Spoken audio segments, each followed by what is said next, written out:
আজকে আমি আপনাদের সাথে শেয়ার করব এই গরমে হালকা পাতলা মাছের ঝোলের রেসিপি। নমস্কার বন্ধুরা, স্বপ্নার কিচেনে আপনাদের সবাইকে স্বাগত জানাই। আমার আজকের রেসিপি জিরে কাঁচা লঙ্কা বাটা দিয়ে কাতলা মাছের পাতলা ঝোল, যা গরম ভাতের সাথে খেতে কিন্তু দারুণ লাগে। আশা করি রেসিপিটা আপনাদের ভালো লাগবে। যদি রেসিপিটা ভালো লেগে থাকে ভিডিওটাকে লাইক ও শেয়ার করতে ভুলবেন না। আর নিত্য নতুন রেসিপির আপডেট পাওয়ার জন্য আমার চ্যানেলটাকে সাবস্ক্রাইব করে পাশে থাকা বেল আইকনটি প্রেস করে দেবেন। যারা ফেসবুক থেকে দেখছেন অবশ্যই পেজটাকে ফলো করার অনুরোধ রইল।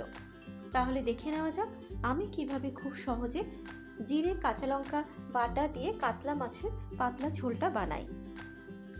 জিরে কাঁচা লঙ্কা বাটা দিয়ে মাছের ঝোল বানানোর জন্য এখানে নিয়েছি 4 পিস কাতলা মাছ। তবে কাতলা মাছের বদলে আপনারা কিন্তু রুই মাছ দিয়ে এই রেসিপিটা বানাতে পারেন। আর মাছগুলোকে আমি আগে থেকে খুব ভালো করে জল দিয়ে ধুয়ে রেখেছি। এবারে মাছগুলোকে ম্যারিনেট করে নেব। ম্যারিনেট করার জন্য মাছের মধ্যে দিয়ে দেবো স্বাদ মতো নুন আর দিয়ে দেবো হাফ চা চামচ মতো হলুদ গুঁড়ো।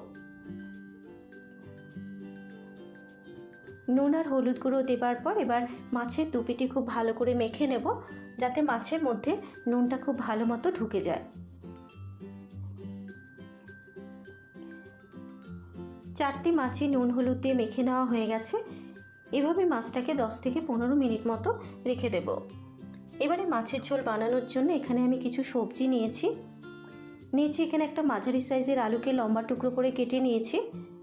3টে পটলকে লম্বা টুকরো করে কেটে নিয়েছি। আর 5 থেকে 6টা বিনসটাকেও লম্বা টুকরো করে কেটে নিয়েছি। এবারে মাছ ভাজার জন্য কড়াইতে দিয়ে দিয়েছি বেশ কিছুটা পরিমাণে সর্ষের তেল। এবারে তেলটাকে খুব ভালো করে গরম করে নেব। তেলটা গরম হয়ে যাবার পর এবার তেলের মধ্যে দিয়ে দিচ্ছি নুন হলুদ মাখানো মাছগুলো। প্রথমে 2টো মাছ ভেজে নেব, পরে বাকি 2টো ভাজবো। এবারে গ্যাসের ফ্লেমটাকে মিডিয়ামে রেখে মাছটাকে কিন্তু একটু লাল করে ভেজে নেব। মাছের এক পিঠ ভাজা হয়ে যাবার পর এবারে মাছগুলোকে উল্টে দেব। এইভাবে উল্টে পাল্টে মাছগুলোকে একটু লাল করে ভেজে নেব। মিনিট 4 নাড়াচাড়া করে নেবার পর মাছের দুপিটি কিন্তু লাল করে ভেজে নেওয়া হয়ে গেছে। এবারে মাছগুলোকে একটা পাত্রের মধ্যে তুলে নেব।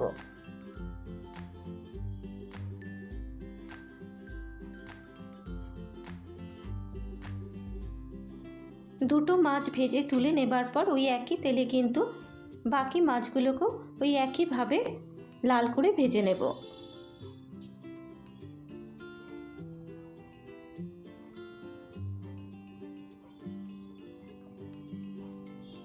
মিনিট 3 নাড়াচাড়া করে নেবার পর পরের 2টো মাছও কিন্তু ভাজা হয়ে গেছে। এবার এই মাছগুলোকেও একটা পাত্রের মধ্যে তুলে নেব। মাছ ভেজে তুলে নেবার পর ওই তেলের মধ্যে দিয়ে দিলাম আরও 1 চা চামচ মতো সর্ষের তেল। এবারে তেলের মধ্যে হাফ চা চামচ কালো জিরে আর 2টো চেরা কাঁচা লঙ্কা ফোড়ন দিয়ে দিলাম। এবারে 15 সেকেন্ড কালো জিরে আর কাঁচা লঙ্কাটাকে ভেজে নেবার পর এবার এর মধ্যে দিয়ে দেবো কেটে ধুয়ে রাখা আলু। এবারে গ্যাসের ফ্লেমটাকে মিডিয়ামে রেখে আলুটাকে একটু লাল করে ভেজে নেব, কারণ আলুটা যেহেতু সেদ্ধ হতে একটু সময় লাগে তাই আলুটাকে একটু ভালো করে ভেজে নিতে হবে।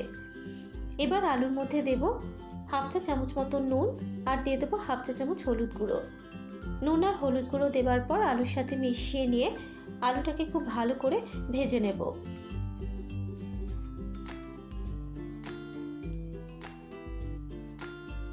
মিনিট 3 আলুটাকে ভেজে নেবার পর যখন আলুটা লাল করে ভেজে নেওয়া হয়ে যাবে এবার এর মধ্যে বাকি সবজিগুলোকে দিয়ে দেবো। দিয়ে দিলাম বিনস আর পটল। এবারে আলুর সাথে বিনস আর পটলটাকেও ভেজে নেব। পটল আর বিনসটা ভাজা হতে হতে এবার একটা মশলা রেডি করে নেব। এখানে নিয়ে নিচ্ছি 1.5 চা চামচ মতো গোটা জিরে আর দিয়ে দেবো 4টে কাঁচা লঙ্কা। এবারে অল্প পরিমাণ জল দিয়ে জিরে আর কাঁচা লঙ্কাটাকে মিহি করে বেটে নেব। যেহেতু এখানে অল্প জিরে তাই এখানে আমি শিলেই মশলাটাকে বেটে নিচ্ছি। আপনারা চাইলে কিন্তু মিক্সিতেও জিরে আর কাঁচা লঙ্কাটাকে মিহি করে বেটে নিতে পারেন।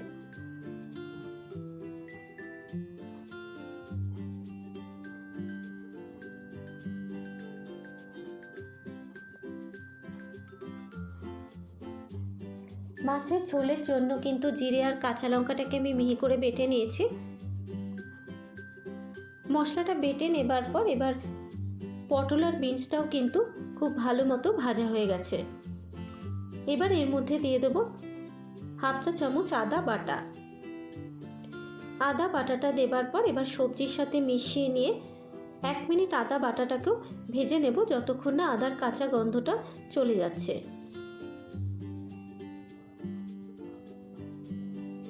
1 মিনিট আদাটাকে ভেজে নেবার পর এবার এর মধ্যে দিয়ে দেবো জিরে কাঁচা লঙ্কা বাটা, আর দিয়ে দেবো একটা মাঝারি সাইজের টমেটো বাটা। এবার এর মধ্যে দেবো হাফ চা চামচ হলুদ গুঁড়ো আর দিয়ে দেবো স্বাদ মতো নুন। এবারে জিরে কাঁচা লঙ্কা বাটা, হলুদ গুঁড়ো আর নুনটা দেবার পর এবার সবজির সাথে মিশিয়ে নিয়ে মিনিট 2 সবজিটাকে মশলার সাথে কষিয়ে নেব।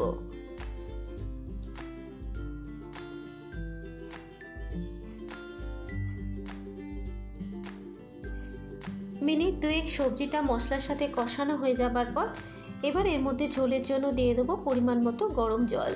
আপনারা যে যেরকম ঝোল খাবেন সেই বুঝে কিন্তু জলটাকে অ্যাড করবেন। এখানে আমি প্রায় 2 কাপ মতো গরম জল দিয়ে দিলাম। জল দেবার পর এবার সবজির সাথে খুব ভালো মতো করে মিশিয়ে নিয়ে গ্যাসের ফ্লেমটাকে মিডিয়ামে রেখে মিনিট 5 ঢাকা দিয়ে সবজিগুলোকে সেদ্ধ হতে দেব। 5 মিনিট পর এবার ঢাকনাটাকে খুলে একটু চেক করে নেব যে মাছের ঝোলে সবজিগুলো সেদ্ধ হয়েছে নাকি। আলু, পটল, বিনসটা কিন্তু খুব ভালো মতো সেদ্ধ হয়ে গেছে। সবজিগুলো যখন সেদ্ধ হয়ে যাবে এবার এর মধ্যে দিয়ে দেবো ভেজে রাখা মাছগুলো।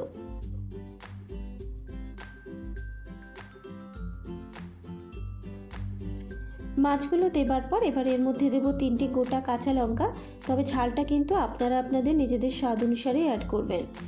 এবার ভেজে রাখা মাছ আর কাঁচা লঙ্কাটা দেবার পর ঝোলের সাথে মাছগুলোকে উল্টে পাল্টে নিয়ে গ্যাসের ফ্লেমটাকে মিডিয়ামে রেখে মিনিট 3 ঢাকা দিয়ে মাছগুলো ঝোলের সাথে ফুটতে দেব।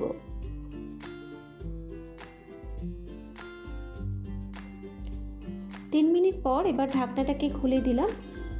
জিরে কাঁচা লঙ্কা বাটা দিয়ে মাছের ঝোল আমার একদম তৈরি। সবশেষে ওপর থেকে ছড়িয়ে দেবো অল্প পরিমাণে একটু ধনেপাতা কুচানো। তবে ধনেপাতাটা যদি আপনাদের অপছন্দ হয় আপনারা কিন্তু নাও দিতে পারেন। ধনেপাতা কুচানোটা দেবার পর এবার মাছের ঝোলের সাথে মিশিয়ে নিয়ে গ্যাসের ফ্লেমটাকে বন্ধ করে মিনিট 3 ঢাকা দিয়ে স্ট্যান্ডিং টাইমে রেখে দেব, যাতে ধনেপাতার গন্ধটা মাছের ঝোলের মধ্যে খুব সুন্দর করে মিশে যায়। তৈরি হয়ে গেছে আমার আজকের রেসিপি জিরে কাঁচা লঙ্কা বাটা দিয়ে কাতলা মাছের পাতলা ঝোল। আশা করি রেসিপিটা আপনাদের ভালো লেগেছে। যদি রেসিপিটা আপনাদের ভালো লেগে থাকে আপনারা এভাবে একবার বাড়িতে ট্রাই করবেন ও আমাকে কমেন্ট করে জানাবেন রেসিপিটা আপনাদের কেমন লাগলো। আজকের মতো এই পর্যন্ত, আবারও হাজির হয়ে যাব অন্য কোনো নতুন রেসিপি নিয়ে। সুস্থ থাকবেন, ভালো থাকবেন, ধন্যবাদ।